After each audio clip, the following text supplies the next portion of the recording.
Assalamualaikum warahmatullahi wabarakatuh.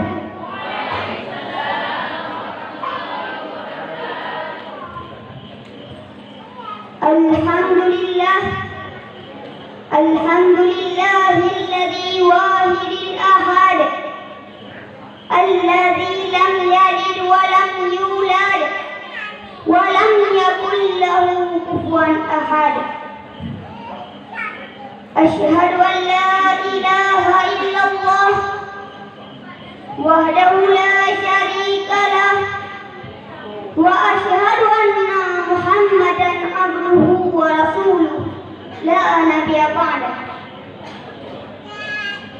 Tiada kata yang elok Pak Intan Permata selain kata memuja dan memuji Allah Subhanahu wa taala, yang mana oleh Allah yang telah memberikan kita nikmat iman dan nikmat Islam. Seandainya Allah tidak memberikan kedua nikmat tersebut, maka kehidupan kita dalam keadaan merugi. Dan Allah pula yang telah menghiasi laut dengan penuh bergelombang, menghiasi alam dengan tumbuh-tumbuhan, menghiasi nama dengan nama Muhammad, menghiasi umat dengan umat Islam. Selanjutnya, selawat bermangkota salam mari sama-sama kita sanjung sajikan kepada revolusi alam sedunia yang bertitel Habibullah berpangkat Rasulullah, yang hidupnya sangat miskin lagi bersahaja, tidurnya saja di atas pelepak daun kurma, kadang-kadang sampai berbekas di pipinya. Sarapan pagi seteguk air zam-zam sepotong roti, kadang-kadang sebutir kurma. Tak lain dan tak bukan, dialah Rasul pilihan Muhammad sallallahu alaihi wasallam.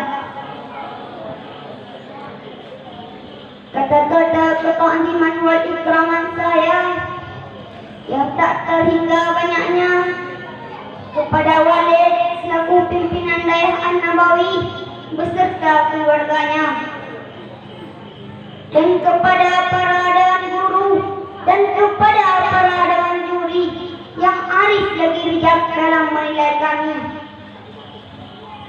Dan yang terakhir, kepada seluruh tamu undangan yang telah hadir pada acara perlombaan ini.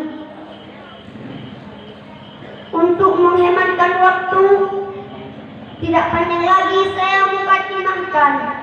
Langsung saya masuki dalam pidato singkat yang berjudul menyiapkan diri menjadi pemimpin masa depan. Kaum muslimin yang berbahagia, untuk menjadi pemimpin yang baik di masa depan, persiapkanlah diri kita dengan sifat-sifat pemimpin yang islami.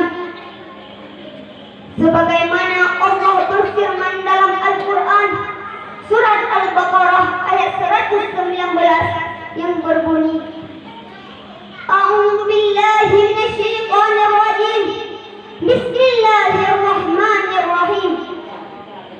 Inna arsalnaka bil haqqi basyira wa nadhira wa la tus'alu an ashabil jahim. Yang artinya, sesungguhnya kami telah mengutus engkau Muhammad dengan kebenaran sebagai pembawa kabar gembira dan pemberi peringatan, dan engkau tidak akan diminta pertanggungjawaban tentang penghuni-penghuni neraka.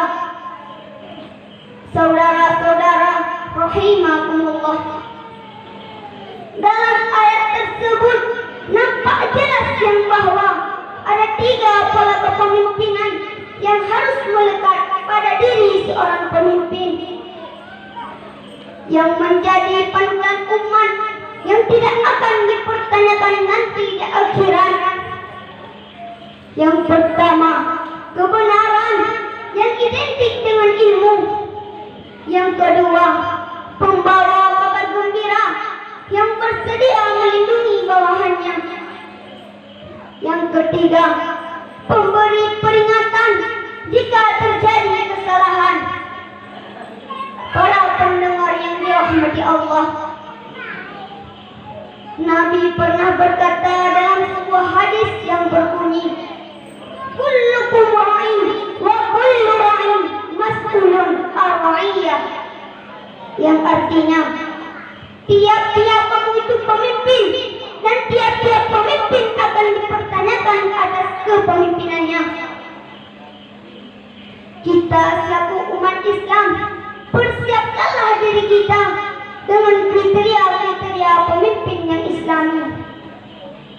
Kita jadi pemimpin harus bersikap seperti bumi, selalu berderma, rela memberi dan berkorban.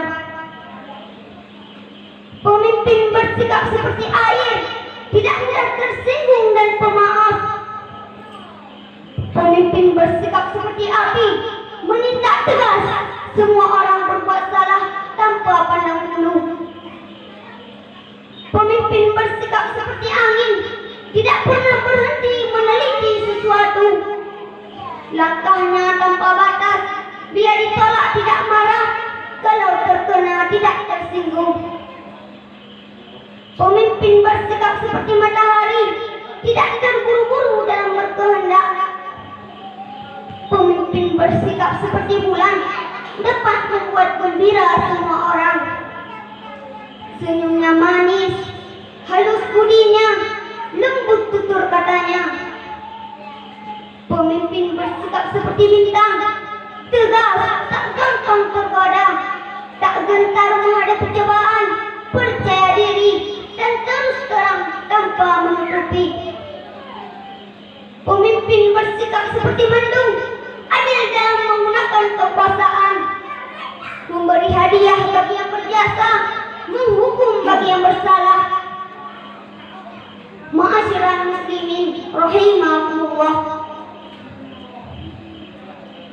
untuk menjadi pemimpin yang handal di masa depan, yang bersumber dalam Al-Quran dan hadis, yang dapat kita jadikan prinsip dasar dalam memimpin, yaitu memberi contoh teladan pada bawahannya, memberi kemudahan pada bawahannya, jangan persulitkan mereka, memaafkan, dan jangan ada rasa dendam terhadap bawahannya, bertindak adil, bermusyawarah, harus bisa jadi guru atau pembina terhadap bawahannya, menyelesaikan konflik dalam pengawasannya, kasih sayang, tegas terhadap perusak, dan rasa tanggung jawab terhadap bawahannya. Para pendengar sekalian, apabila kita ingin jadi pemimpin yang ideal di masa depan, jauhkanlah diri kita dari sifat-sifat kezaliman. Karena ciri-ciri pemimpin yang zalim adalah suka berbohong dan berdusta dari kebenaran, suka menyesatkan orang lain, suka memfitnah orang lain, keras kepala terhadap kebenaran, punya ilmu tapi tidak mau mengamalkannya, suka membantah terhadap bawahannya, suka memakan hak orang lain, suka mementingkan kemewahan diri sendiri. Itulah ciri-ciri pemimpin yang zalim yang harus kita jauhi. Saudara-saudara, ma'asyiral rahimakumullah, dari pembicaraan kita tadi, maka dapat kita simpulkan, apabila kita ingin jadi pemimpin, maka persiapkanlah diri kita dengan kriteria pemimpin dan sifat-sifat kepemimpinan agar terhindar dari sifat-sifat kezaliman. Amin ya rabbal alamin. Terima kasih atas segala perhatian. Mohon maaf atas segala kekurangan. Buah cempedak di luar pagar. ambil galah tolong jolokan. Saya budak baru belajar,